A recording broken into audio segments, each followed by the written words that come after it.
Well, let's roll right into our first topic. What does synodality mean, and why are we talking about this now? Deacon Matt? So, as I alluded to a little earlier, that word synod, that Greek word, really implies doing something together, journeying together. We talked like another good usage of that syn prefix, syn. We find in the Gospels, those Matthew, Mark, and Luke are often referred to as synoptic Gospels. That is, that they see together. And why are those Gospels referred to synoptically? Because there are so many parallel stories of Jesus. So we find a lot of the same events and miracles in Matthew, Mark, and Luke. So they see Jesus in a very similar way, but they also present Jesus in their own unique theological way as well. So here we are talking about journeying together. And part of that journeying is a journeying of listening, and as well as a journeying of speaking up, particularly for groups that are marginalized within the church and without. And why are we doing this process of listening and journeying together? Well, there are a number of challenges facing the church today that are just super critical and are having huge impacts on the shape of the church. First of all, the continued disaffiliation of Catholics, which has been going on now for decades, but is really kind of reaching a peak here. And for several, I think at least 2 decades now, we're losing Catholics at a ratio of 6-to-1. So for every one Catholic that's being baptized, 6 are leaving the church. And there have been a number of sociological studies done by Pew and by Cara and other groups that point out one of the primary reasons people are leaving the church is they don't feel spiritually fed and they don't feel connected with their believing communities. And that's a big kind of piece of synod. How do we do church together? How do we worship together? How do we share our faith together? How do we socialize together? How do we live as church together?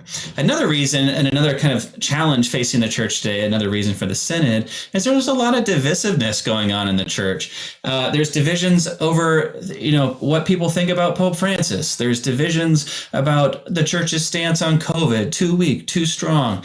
There's divisions about church teachings in other spheres, particularly the moral area.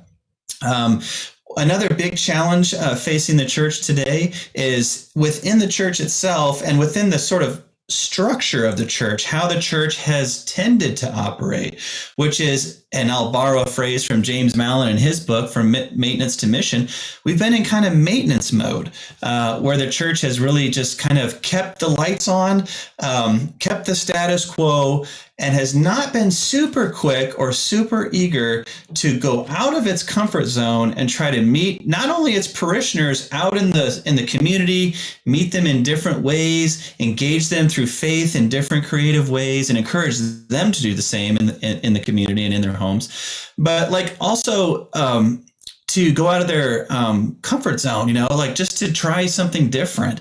And why do we need to do that today more than ever? Because we're losing Catholics. We're not engaging with them.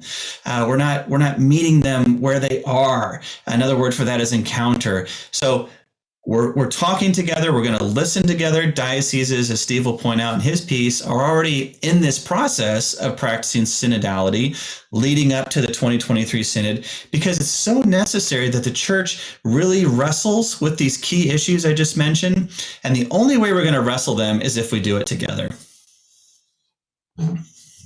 Yeah, thank you for sharing that. I think we can all relate with disaffiliation, division in the church, the challenges that we're experiencing trying to keep our church together and trying to keep it from leaking out membership, and at the same time attracting new people to what the good news truly holds for them. So such an important time, and we have to engage in certain ways to try to, in a sense, you talked about, from maintenance to mission, rebuilding the church that we have from within. So it can be more appealing to keep membership and bring in new membership. What are some ways that you would suggest that we do that?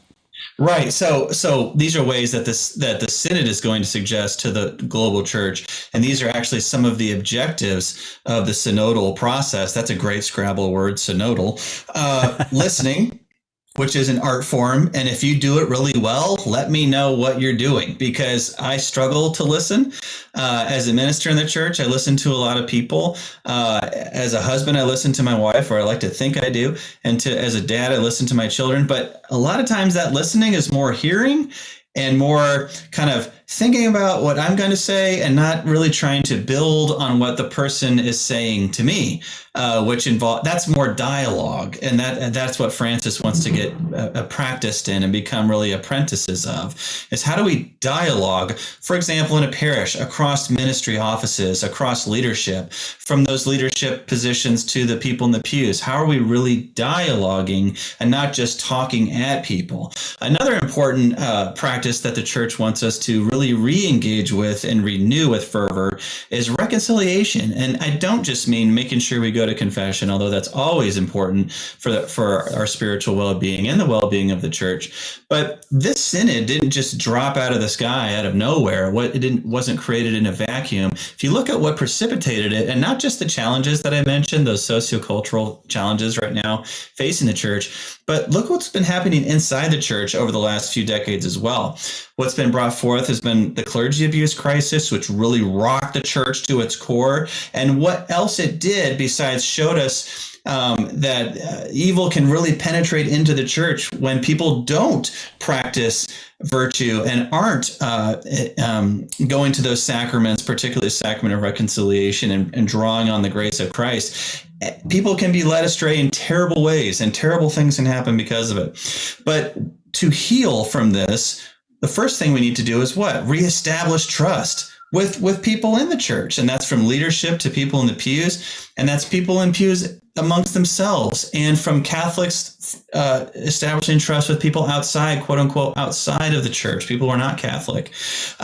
Reconciliation is a big piece of that. How do we reestablish trust that we are a church of Christ, that we are, yes, a church of sinners. We don't condone sin, but we are a merciful church. And why it is so important that the church is present in these times in our society. This is a huge undertaking to try to achieve, and all the more reason why the only way we're going to accomplish this change and renewal is if we do it together, if we do it synodally. Yeah, I really love that. And, we have to rely on the wisdom of the church, and that our church is led by Jesus through the Holy Spirit. So we have to put a certain amount of trust in this process or system, if you will, that this will lead us to a better place. And as you were talking about listening and reconciliation and renewal, like it actually took me into the classroom. And whether you're ministering with children or adults, I think all of these skills, if you will, apply. That we're truly listening and dialoguing with those who have a question or maybe make an offhand comment. We don't want to get distracted necessarily from our lesson plan, but are we giving those voices the time that they deserve, because they're people, and maybe there's something there that we can help with, and that might lead to a reconciliation, of heart and mind. Yeah, and I love that you saw granular application of these words: listening, reconciliation, renewal. And again, the synod didn't just drop out of the sky. There's a fertile context that precedes it. And one of those really rich documents from Pope Francis is The Joy of the Gospel, where he gets in the nitty gritty, into the minutia of church life, and wrestles with things that are a challenge to renewal and reconciliation, like gossip among parish staff, gossip among parishioners, lying, and the kind of toxicity that can permeate a congregation with the spreading of false truths, clericalism, priests and deacons and bishops who have the wrong idea about what it means to lead and see their offices as rooted in power and prestige rather than in the humble service and charity of Jesus Christ. But these kinds of, and another one I really love is complaining and whining, which I know I do my fair share of. But in The Joy of the Gospel, in a papal document, for the first time ever, we saw a phrase or a term like sourpuss. Saint Francis, he's not a saint yet. Pope Francis said, we don't need any sourpusses in the Catholic Church. I think that he's so in tune with the human person and all of its foibles, and he knows what goes on behind the scenes in parish leadership and also in the pews. And so this synodal process really isn't this pie in the sky thing. It really does dig down into the nitty gritty in the hope of reforming the church.